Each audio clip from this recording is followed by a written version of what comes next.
ನಮಸ್ತೆ ಎಲ್ರಿಗೂ. ಇವತ್ತೊಂದು ಅಂಡೆಕ ಫಂಡ್ ಆಯ್ತಾ. ಇವತ್ತೊಂದು ಮೊಟ್ಟೆಯಿಂದ ಒಂದು ರೆಸಿಪಿ. ನಾರ್ಮಲ್ ಯಾವಾಗಲೂ ಮಾಡುದ ರೆಸಿಪಿ, ಆದರೆ ಸ್ವಲ್ಪ ಇನೋವೇಟಿವ್ ಆಗಿ ಮಾಡಿದ್ದೇವೆ.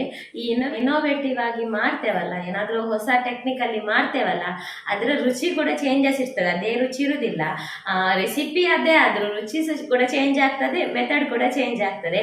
ಹಾಗಾದರೆ ಇವತ್ತೊಂದು ನನ್ನದೊಂದು ಹೊಸ ವಿಧಾನದ ರೆಸಿಪಿ ಮಾತ್ರ ನಿಮಗೆ ಗೊತ್ತಿರೋದೆ, ವಿಧಾನ ಮಾತ್ರ ಹೊಸದು. ಬನ್ನಿ ಸ್ಟಾರ್ಟ್ ಮಾಡ್ರಿ ಇವತ್ತು ಅಂಡೆಕ ಫಂಡ.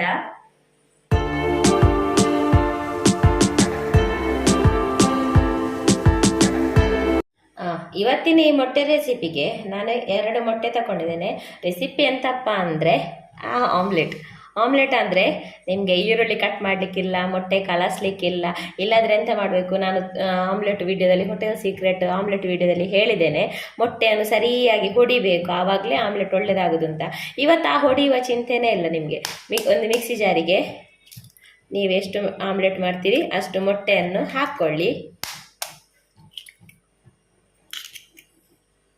ನೋಡಿ, ಸಣ್ಣ ಈರುಳ್ಳಿ ಆದರೆ ಅದರ ಮೇಲಿದು ತೊಟ್ಟು ಮತ್ತು ಅದೆಂತ ಬಾಲ ಇರ್ತದಲ್ಲ, ಅದನ್ನು ತೆಗೆದು ಅದರ ಸಿಪ್ಪೆ ತೆಗೆದ್ರೆ ಆಯ್ತು. ಇದು ದೊಡ್ಡ ಈರುಳ್ಳಿ ಆದ್ದರಿಂದ ನಾನೊಂದು 1/4 ಭಾಗದಷ್ಟು ಹಾಕ್ತಾ ಇದ್ದೇನೆ, ಇಲ್ಲಾದರೆ ಈರುಳ್ಳಿ ಕಟ್ ಮಾಡಬೇಕಂತಲೇ ಇಲ್ಲ.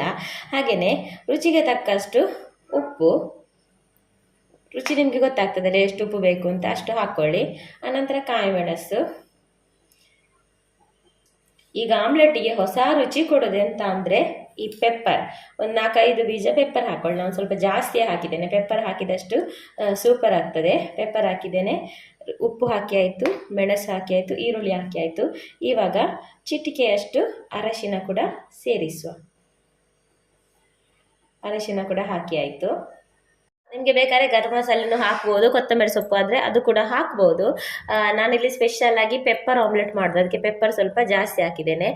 ಪೆಪ್ಪರಿನದೇ ಪರಿಮಳ ಬರ್ತದೆ, ಅದರದ್ದೇ ಟೇಸ್ಟ್ ಬರ್ತದೆ. ಈಗ ಇದನ್ನೊಂದು 1 ಸೆಕೆಂಡ್ ಇದನ್ನು ಪಲ್ಸ್ ಮಾಡಬೇಕು.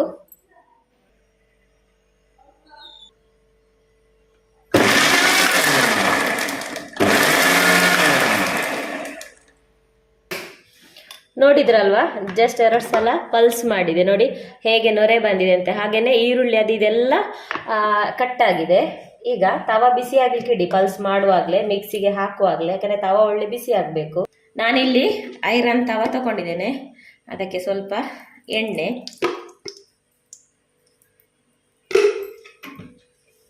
ನೋಡಿ ನಾನು ಮೊದಲೇ ತವ ಇಟ್ಟಿದ್ರಿಂದ ಒಳ್ಳೆ ಬಿಸಿ ಆಗಿದೆ. ಈಗ ಹೊಡಿಬೇಕು ಬಡಿಬೇಕು ಏನಿಲ್ಲ,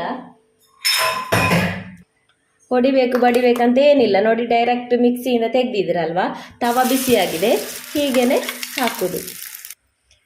ನಂತರ ಇದನ್ನು ಸ್ಪ್ರೆಡ್ ಮಾಡಿ. ಪೆಪ್ಪರ್ ನೀವು ಪುಡಿ ಹಾಕಬೇಡಿ, ಇಡೀ ಪೆಪ್ಪರೇ ಹಾಕಿ ಆಯಿತಾ. ಇಡೀ ಪೆಪ್ಪರ್ ಪುಡಿ ಆದರೆ ಒಳ್ಳೆ ಟೇಸ್ಟ್ ಬರೋದು, ಪೌಡರ್ ಹಾಕಬೇಡಿ. ಇದನ್ನು ನೋಡಿ ಸ್ಪ್ರೆಡ್ ಮಾಡಿ ಎಲ್ಲ ಕಡೆ. ನೋಡಿ, ಇದು ನೋಡುವಾಗ ಆಮ್ಲೆಟ್ ಥರ ಇದೆಯಾ? ಎಗ್ ದೋಸೆ ಅಂತ ಹೇಳ್ಬೋದಲ್ಲ. ಒಳ್ಳೆ ನೊರೆ ಬಂದಿರೋದಿರೋದು, ಸ್ವಲ್ಪ ದಪ್ಪನಾಗ್ತದೆ. ನೋಡಿ, ಒಳ್ಳೆ ಫ್ರೈ ಆಗಲಿಕ್ಕೆ ಬಿಡಿ. ನೋಡಿ ದಪ್ಪ ಇರ್ತದೆ. ಹೀಗೆ ಆಮ್ಲೆಟ್ ಒಳ್ಳೆ ಹೊಡೆದ್ರೆ ಪುಡಿ ಆಗುದಿಲ್ಲ ಅಂತ ಕೂಡ ನಿಮಗೆ ಹೇಳಿದ್ದೆ ನಾನು. ನೋಡಿ ಇವಾಗ ನೊರೆ ಕೂಡ ಬಂದಿದೆ, ಫ್ಲಾಫಿ ಆಗಿದೆ. ಹಾಗೇನೆ ನೋಡಿ, ಮಿಕ್ಸಿಯಲ್ಲಿ ಗ್ರೈಂಡ್ ಮಾಡಿದ್ರಿಂದ ಇದು ಆಮ್ಲೆಟ್ ಅಲ್ಲ, ಎಗ್ ದೋಸೆ. ಅಕ್ಕಿ ಹಾಕದೆ ಎಗ್ ದೋಸೆ, ಬರೇ ಎಗ್ಗಿಂದ ಎಗ್ ದೋಸೆ, ಎಂತ ಬೇಕಾದರೂ ಹೇಳ್ಬೋದು ಇದಕ್ಕೆ. ಆಯಿತು, 2 ಸೈಡ್ ಕೂಡ ಫ್ರೈ ಆಯಿತು. ನೋಡಿ, ಈ ರೀತಿ ಪೆಪ್ಪರ್ ಅಲ್ಲಲ್ಲಿರಬೇಕು, ಅದು ಸೂಪರ್ ಆಗ್ತದೆ. ಪೆಪ್ಪರ್ ಪುಡಿ ಹಾಕಬೇಡಿ. ನೋಡಿ, ಎಗ್ ದೋಸೆ ಇಸ್ ರೆಡಿ. ನೋಡಿ, ಆಮ್ಲೆಟ್ ಹೇಳಬೇಕಾ ಎಗ್ ದೋಸೆ ಹೇಳಬೇಕಾ? 2 ಎಗ್ಗಿಂದ ದಪ್ಪವಾದ ದೋಸೆ, 2 ಎಗ್ಗಿಗೆ ಮೊಟ್ಟೆ ಅಕ್ಕಿ ಹಾಕದೆ ದೋಸೆ, ಈರುಳ್ಳಿ ಕಟ್ ಮಾಡಲಿಕ್ಕಿಲ್ಲ, ಮೊಟ್ಟೆ ಹೊಡಿಲಿಕ್ಕಿಲ್ಲ, ಸುಲಭವಾದ ಆಮ್ಲೆಟ್. ಎಂಥದೆಲ್ಲ ಡೈಲಾಗ್ ಹೊಡಿಬಹುದಲ್ಲ, ಎಂತ ಬೇಕಾದ್ರೂ ಹೊಡೀರಿ, ಟೇಸ್ಟ್ ಮಾತ್ರ ಸಖತ್ ಸೂಪರ್. ಇದರಲ್ಲಿ ಸ್ಪೆಷಲ್ ಏನಂದ್ರೆ ಪೆಪ್ಪರ್ ಆಮ್ಲೆಟ್ ಅಂತಾನೆ ಹೇಳ್ಬೋದು. ಆಯ್ತಾಗಾದ್ರೆ ಆಮ್ಲೆಟ್ ಮಾಡುವವರು ತಕ್ಷಣ ಈಗಲೇ ಫ್ರಿಜ್ಜಲ್ಲಿ 2 ಮೊಟ್ಟೆ ಇದೆ ತೆಗೀರಿ, ಈ ರೀತಿ ಆಮ್ಲೆಟ್ ಮಾಡಿ ತಿಂದು ನೋಡಿ. ಆಮೇಲೆ ಬೇಗ ಬಂದು ನನಗೆ ಕಮೆಂಟ್ ಹಾಕಿ ಆಯ್ತಾ. ಇವತ್ತಿನ ಈ ಆಮ್ಲೆಟ್ ರೆಸಿಪಿ, ಇವತ್ತಿನ ವಿಡಿಯೋ ಇಷ್ಟ ಆಗಿದ್ರೆ ವಿಡಿಯೋಕ್ಕೊಂದು ಲೈಕ್ ಮಾಡಿ ಆಯ್ತಾ. ಹಾಗೆಯೇ ಚಾನಲ್ಗೆ ಸಬ್ಸ್ಕ್ರೈಬ್ ಮಾಡಿ. ಭೇಟಿಯಾಗೋಣ ಮುಂದಿನ ವಿಡಿಯೋದಲ್ಲಿ. ಅಷ್ಟು ತನಕ take care, bye. Thanks for watching.